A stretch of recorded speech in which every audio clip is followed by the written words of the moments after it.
Guys, magandang tanghali sa inyo guys. Andito tayo sa ating backyard farm guys.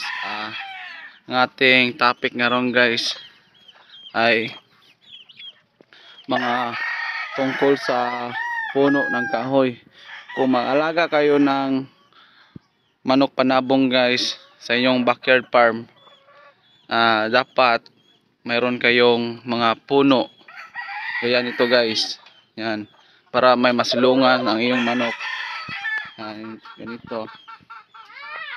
Yan, at ito guys, para kung mas mainit yung panahon guys, merong masisilungan ang iyong manok.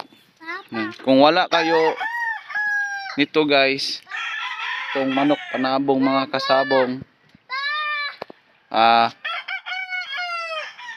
magtanim lang kayo ng yung madaling tumubo. Alam nyo yung manchinitas? Yung manchinitas, mabilis yung tumubo, o aratilis. Gaya nito guys. Nagtanim ako ng manchinitas dito sa akin guys dahil mabilis itong tumubo guys, mga kasabong. Ito mga kasabong. Yan guys, yan ang ating puno ng manchinitas na kamakailan na nating itinanim, na mabilis itong tumubo. Yan, na ang ating mga manok manabong meron silang pagsisilungan sa mainit na araw. Yan.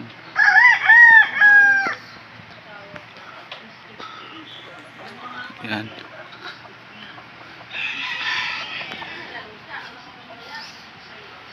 Ang pagtatanim pala nito guys, mahirap ito kumuha ng similya. Hindi kayo kukuha nito ng kanyang yung ganito. Kung magtatanim kayo ng aratilis guys o manchinitas, huwag kayo kukuha ng sanga, hindi yan tutubo, o kanyang saha. Dapat maghanap kayo ng yung buo nga siblings ng manchinitas o aratilis, at isama yung buong gamot. Yan, para mabilis siyang tumubo mga kasabong. At dito naman mga kasabong, meron din tayong mga puno dito.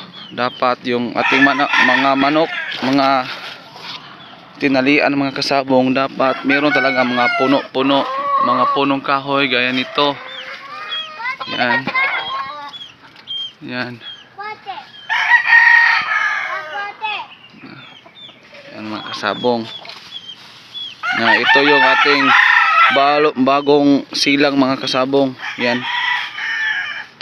Yan. At meron din tayo itong mga kasabong, itong mga kasabong, yan ay ikatlong breeding. At dito mga kasabong, ito yung unang breeding natin.